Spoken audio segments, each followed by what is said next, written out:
Hello guys, this is K C Patel and welcome to teachers factory.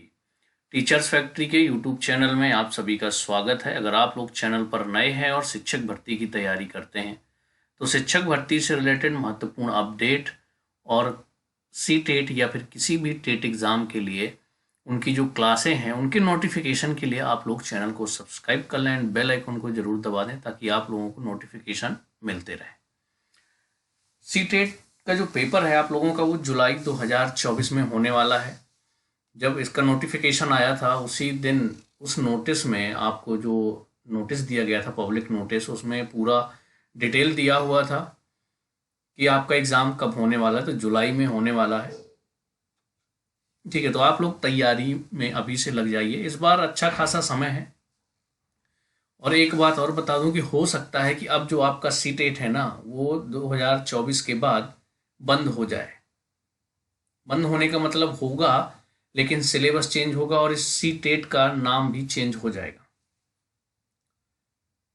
तो इसके लिए हम एक अलग से वीडियो बना लेंगे, लेकिन फिलहाल के लिए जितने लोग भी इस बार फॉर्म फिल किए हैं तो इसी बार ही क्वालिफाई कर लें, क्योंकि आगे चल करके डिफ़िकल्टी जो है वो और ज़्यादा होती जाएगी। पेपर का लेवल आपका बढ़ जाएगा, तो इस बार क्वालिफाई करके आप लोग रख लें। प्ले लिस्ट बनी हुई है CDP बाल विकास एवं शिक्षा शास्त्र के नाम से, तो वहाँ पर जाकर के सारी क्लासेस टॉपिक वाइज चल रही हैं। अभी तक जितने टॉपिक ख़त्म हो गए हैं वो सभी प्लेलिस्ट में दिए हुए हैं। यूट्यूब पर जाइए, प्लेलिस्ट में CDP में सारी क्लासेस आपको दी हुई हैं सी टेट जुलाई 2024 के लिए। आज का हमारा टॉपिक है क्रिएटिविटी एंड इंटेलिजेंस, यानी कि सृजनात्मकता और बुद्धि, ये होती क्या है। ठीक, तो इसको समझना जरूरी है। चलिए आज का टॉपिक हम शुरू करते हैं और एक एक करके समझते हैं कि सृजनात्मकता क्या होती है। इंटेलिजेंस पर मैं ऑलरेडी एक अच्छा खासा वीडियो बना चुका हूँ इस टॉपिक पर, लेकिन अब इन दोनों में क्या है, दोनों का कनेक्शन क्या है, दोनों में डिफरेंस क्या होता है क्रिएटिविटी एंड इंटेलिजेंस में। क्या कोई बच्चा अगर इंटेलिजेंस है तो क्या वो क्रिएटिव होगा ही होगा, क्या ऐसा ज़रूरी है। तो ये सभी बातें आपको यहाँ पर देखने को मिलेंगी। कॉन्सेप्ट क्लियर होंगे। CDP में मैं आपको एक बार बता दूं कि अगर आपने कॉन्सेप्ट क्लियर कर लिए तो आपकी CDP बहुत अच्छी हो जाएगी। अगर आपने रटने की कोशिश करी तो बिल्कुल भी आप CDP में अच्छे नंबर कभी नहीं ला पाएंगे। याद रखिएगा, चाहे वो सब्जेक्ट की पेडालॉजी हो या फिर आपकी CDP हो। तो चलिए यहाँ से शुरू करते हैं। सबसे पहले हम बात करते हैं कि जो आपका क्रिएटिविटी एंड इंटेलिजेंस का जो रिलेशनशिप होता है वो पॉजिटिव होता है, सकारात्मक है। यहाँ पर रिसर्चर्स जो होते हैं have found that the relationship between creativity and intelligence is positive, यानी कि इन दोनों का जो रिलेशनशिप है क्रिएटिविटी एंड इंटेलिजेंस के बीच का, ये सकारात्मक है। अब बात करें हम टर्मन की, तो Terman in 1920 found that person with high IQ were not necessarily creative. Terman जो मनोवैज्ञानिक हैं, इन्होंने 1920 में पाया कि जिसका IQ लेवल हाई है जरूरी नहीं है कि वो क्रिएटिव भी हो। हिंदी में भी यहाँ पर आपको बता दिया गया है कि हर एक हाई IQ वाला बच्चा रचनात्मक हो या क्रिएटिव हो, यह जरूरी नहीं है बिल्कुल भी कि अगर किसी का IQ लेवल बहुत अच्छा है तो वह क्रिएटिव भी हो, ऐसा बिल्कुल जरूरी नहीं है। हो सकते हैं जिसका IQ लेवल हाई है वो क्रिएटिव हो सकता है, लेकिन ऐसा जरूरी नहीं है कि जिसका IQ लेवल हाई है वो हर बच्चा क्या होगा, क्रिएटिव होगा। ऐसा बिल्कुल भी कंपलसरी नहीं है। सृजनात्मकता का मतलब क्या होता है उसको समझिएगा। क्रिएटिविटी होती क्या है, अगर आपने वर्ड को समझ लिया ना तो बस आपके सामने कोई भी क्वेश्चन अगर आएगा तो आप लोग लगा लोगे। तो क्रिएटिविटी क्या होती है उसको समझिएगा। क्रिएटिविटी हिंदी में आप इसको सृजनात्मकता, रचनात्मकता, ये सारी चीज़ें होती हैं। हिंदी में सृजनात्मकता, रचनात्मकता कह सकते हो। इंग्लिश में आपका क्या होगा, क्रिएटिविटी। सृजनात्मकता का अर्थ होता है उत्पन्न या रचना संबंधी योग्यता, नवीन क्रियाओं, यहाँ से समझिएगा, नवीन क्रियाओं, नवीन विचारों को उत्पन्न करने की शक्ति या नवीन खोज करने की शक्ति, अर्थात किसी के पीछे पीछे न चलकर अपनी एक नई राह बनाने की सोच को ही हम क्या कहते हैं, सृजनात्मकता कहते हैं, क्रिएटिविटी कहते हैं।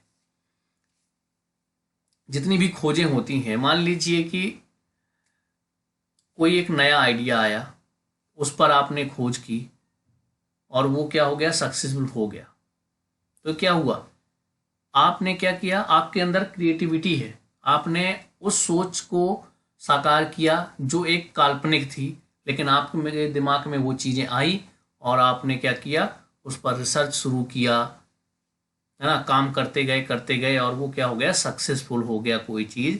यानी कि किसी नई चीज़ की खोज करना, जो काल्पनिक है उसको हकीकत में बदलना, ये सारी चीज़ें आती हैं आपकी क्रिएटिविटी में।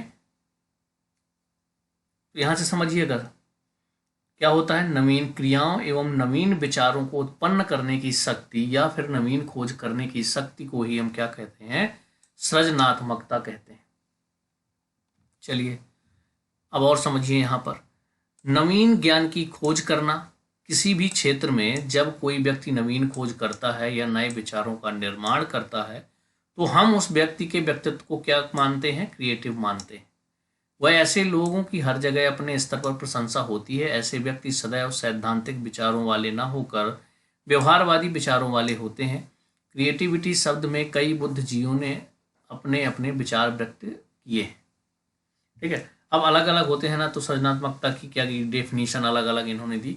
जैसे एक यहाँ पर समझिएगा, नीचे आपको दिया हुआ है, सृजनात्मकता वह योग्यता है जो व्यक्ति को किसी समस्या का समाधान खोजने के लिए नवीन ढंग से सोचने व विचार करने के लिए समर्थ बनाती है। मान लीजिए ऐसी कोई प्रॉब्लम आ गई, उसको सॉल्व करने के लिए आपके पास पहले से कोई सॉल्यूशन नहीं था, लेकिन इंस्टेंट आपके दिमाग में आता है कि अगर ये समस्या है, मैं इसका समाधान इस तरीके से कर सकता हूँ, या फिर एक से ज़्यादा समाधान के तरीके आपके अंदर आ जाते हैं, तो आप क्या होगे, क्रिएटिव होगे, यानी कि आपके अंदर सृजनात्मकता है।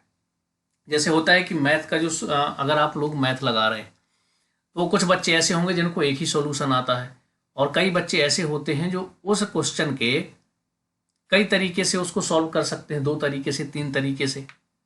तो क्या हो जाता है कि उनके अंदर क्या क्रिएटिविटी है कि उसको 3 तरीके से सॉल्व कर सकते हैं। और कोई एक बच्चा है, IQ लेवल उसका हाई है, तुरंत सॉल्व भी कर देगा, लेकिन तरीका उसके अंदर मान लीजिए एक ही है, तो वो इंटेलिजेंट तो है, IQ लेवल उसका अच्छा है, लेकिन क्रिएटिव नहीं है। याद रखिए, मैंने ऊपर पॉइंट में आपको बताया था कि जिसका IQ लेवल हाई है जरूरी नहीं है कि वो क्रिएटिव भी हो, होते हैं लेकिन सभी जरूरी नहीं है कि क्रिएटिव हो, इसको समझिएगा।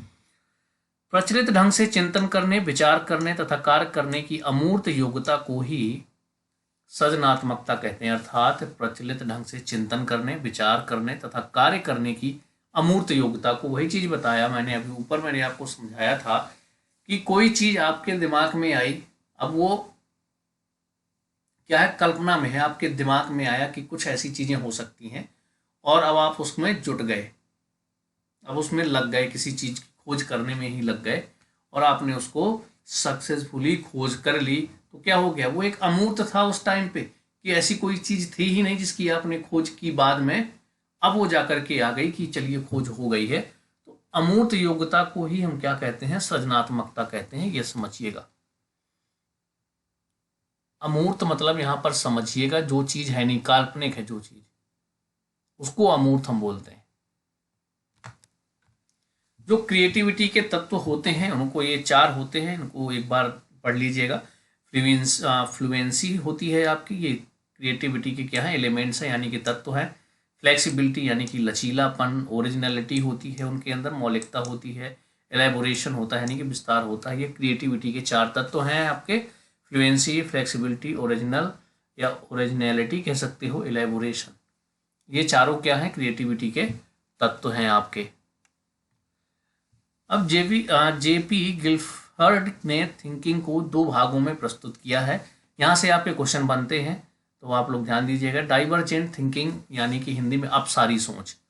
तो यहाँ से आप अगर इसको एक ट्रिक के थ्रू, यार अप का मतलब क्या हो गया, ऊपर, यहां से समझिएगा। डाइवर्जेंट थिंकिंग मतलब अपसारी सोच।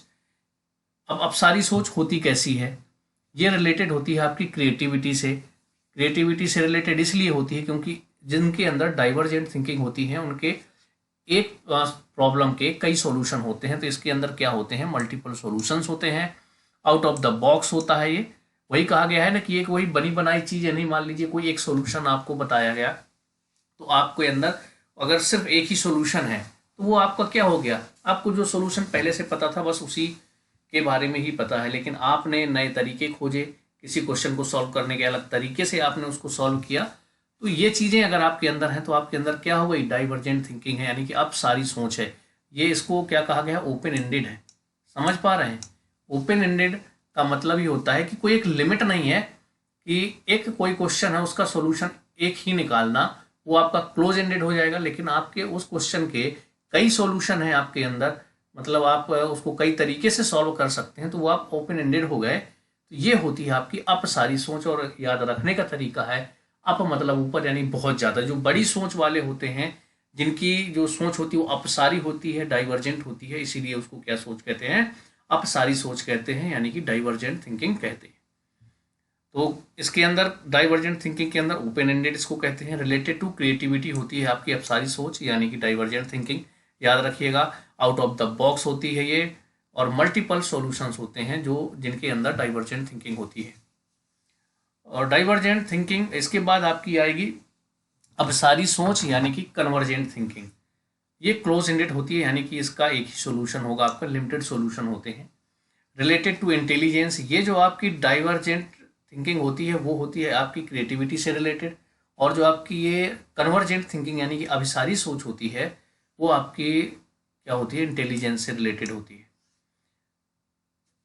अब यहाँ पर एग्जांपल की, जैसे आप एमसीक्यूज को सॉल्व करने में जो आपकी थिंकिंग लगती है ना, वो होती है कन्वर्जेंट थिंकिंग, यानी कि अभिसारी सोच। मान लीजिए आपको चार ऑप्शन दे दिए गए यहाँ पे। अब आपको पता है यहाँ पर कि इन चारों में से ही कोई ना कोई एक आंसर होगा, तो यहाँ पर क्या है, लिमिटेड सॉल्यूशन है आपको, कि आपको चार ऑप्शन के अंदर ही आपको क्या बताना है कि इनमें से कौन सा राइट आंसर है।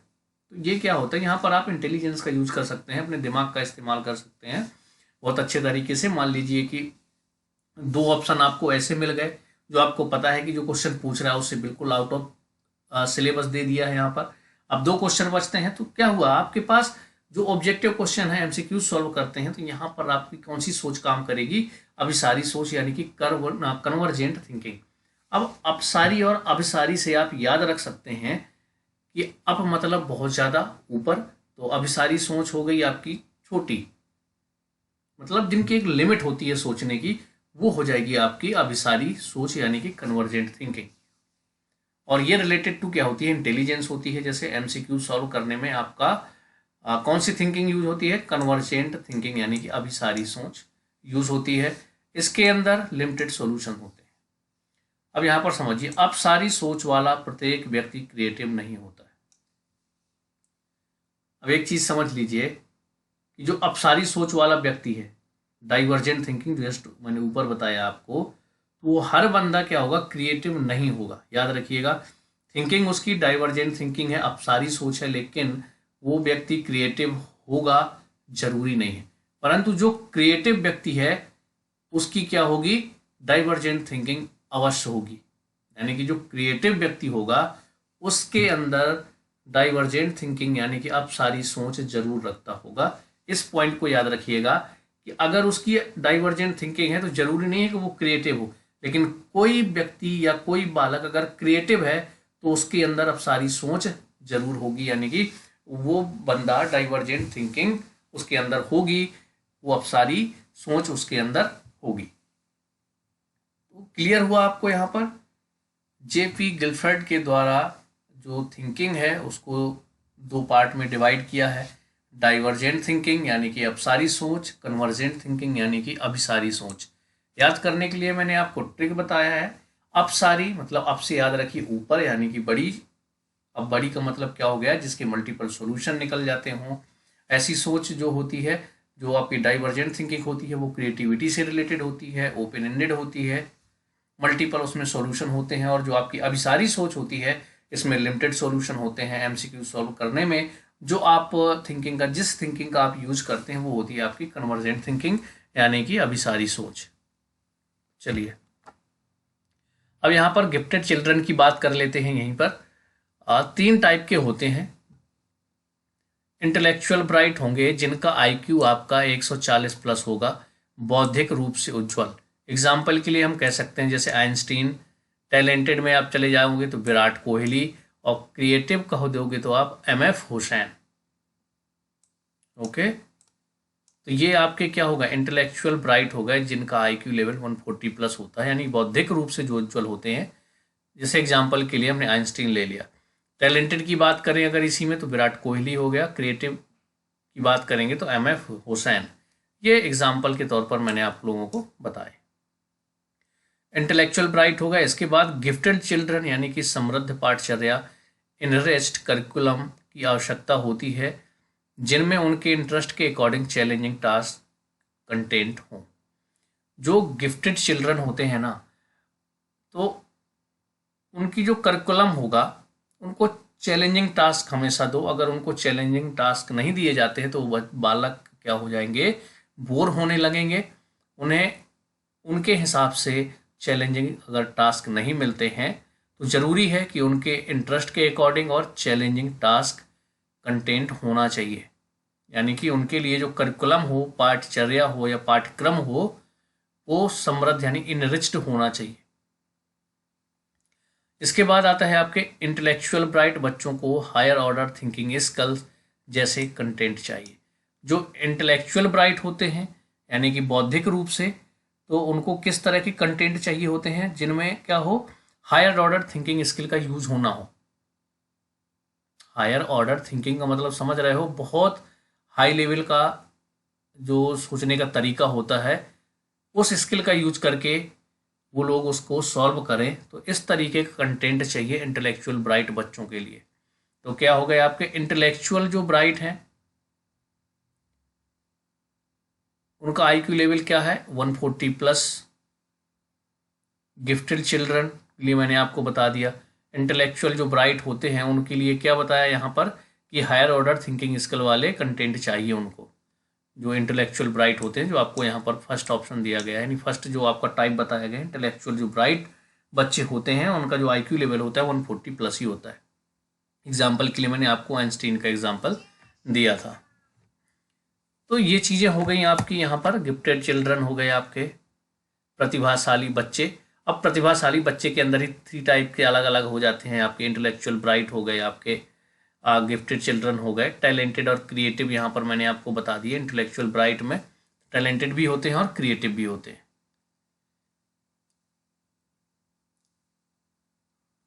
ठीक है, टैलेंटेड की बात करें तो यहाँ विराट कोहली हो गए, क्रिएटिव की बात हो गई तो MF हुसैन हो गए। तो गिफ्टेड चिल्ड्रन जो होते हैं उनके लिए एक जो पाठ्यक्रम होता है वो चैलेंजिंग टास्क वाला कंटेंट होना चाहिए। और जो इंटेलेक्चुअल ब्राइट बच्चे होते हैं उनके लिए हायर ऑर्डर थिंकिंग स्किल वाले यानी कि हॉट्स जैसे कंटेंट चाहिए। चलिए अब हम बात कर लेते हैं, आपने अभी तक देख ली क्रिएटिविटी के बारे में। अब इंटेलिजेंस क्या होती है यानी बुद्धि क्या होती है। तो यह एक मानसिक शक्ति है जो वस्तुओं एवं तथ्यों को समझने, उनमें आपसी संबंध खोजने तथा तर्कपूर्ण ज्ञान प्राप्त करने में सहायक होती है।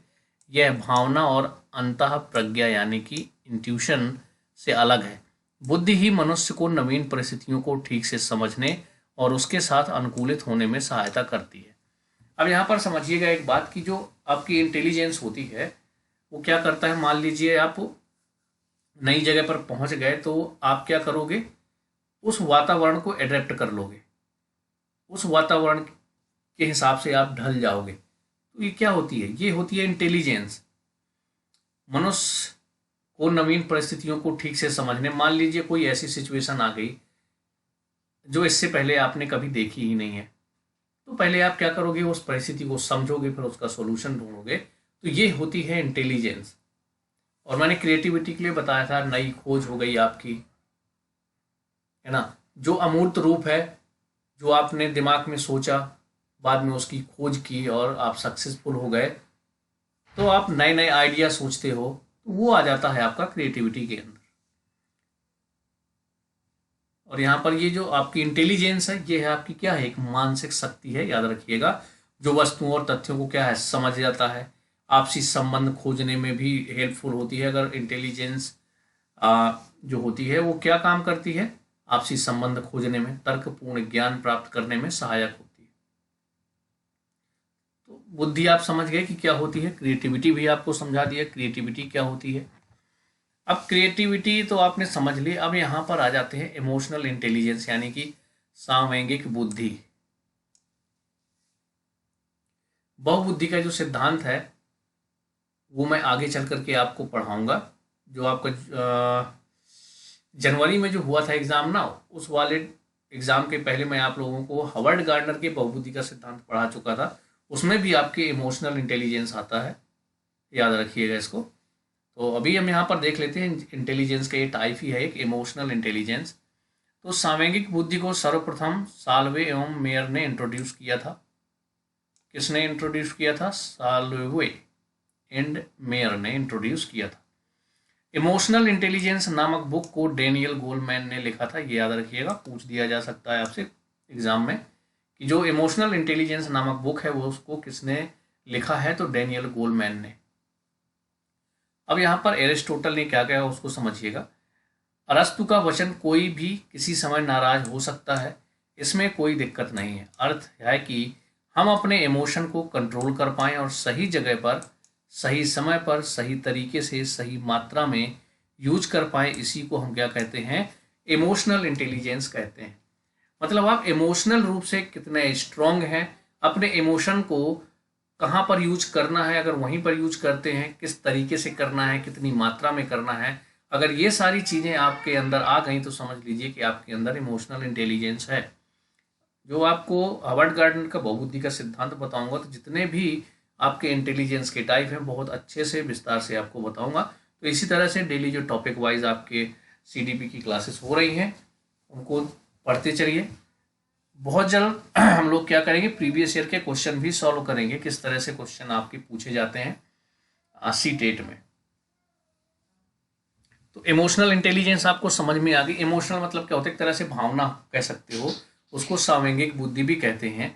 मान लीजिए कि आपको रोना आ रहा है लेकिन वहां पर आपको नहीं रोना है, आपने वो चीज कंट्रोल कर ली, मतलब आपके अंदर इमोशनल इंटेलिजेंस है। समझ पा रहे हैं? तो इसीलिए जो एरिस्टोटल ने कहा, अरस्तु का कहना है कि हम अपने इमोशन को कंट्रोल कर पाएं और सही जगह पर, सही समय पर, सही तरीके से, सही मात्रा में यूज कर पाएं, इसी को कहते हैं इमोशनल इंटेलिजेंस। तो मतलब भी आप लोग समझ गए होंगे। चलिए, जो लोग इंग्लिश मीडियम वाले हैं वो लोग यहाँ पर देख सकते हैं।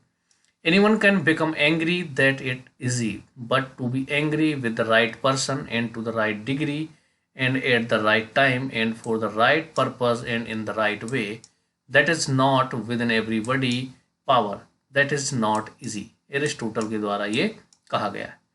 इमोशनल इंटेलिजेंस की विशेषताएं: social skill, self awareness, motivation, empathy और सेल्फ रेगुलेशन।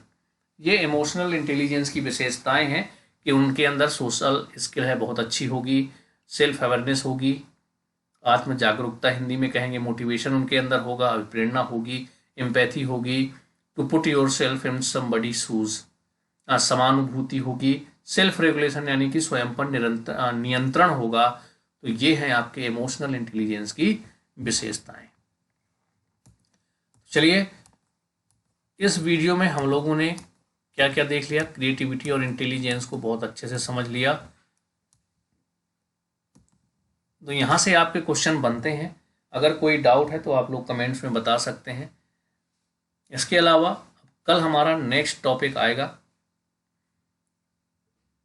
तो लगातार आप लोग अभी से प्रिपरेशन करते रहिए। इसके अलावा जिन लोगों ने थ्योरी पढ़ ली है या जो पिछली बार दे चुके हैं, किसी रीजन से क्वालिफाई नहीं कर पाए, तो वो लोग ज़्यादा से ज़्यादा प्रैक्टिस सेट लगाएं। तो प्रीवियस ईयर के क्वेश्चन भी हम लोग जल्दी शुरू करने वाले हैं, तो प्रीवियस ईयर के क्वेश्चन की भी क्लास एक डेली एक प्रैक्टिस सेट करेंगे। चलिए, मिलते हैं हम लोग नेक्स्ट वीडियो में। कोई डाउट होगा तो कमेंट्स में बताइएगा।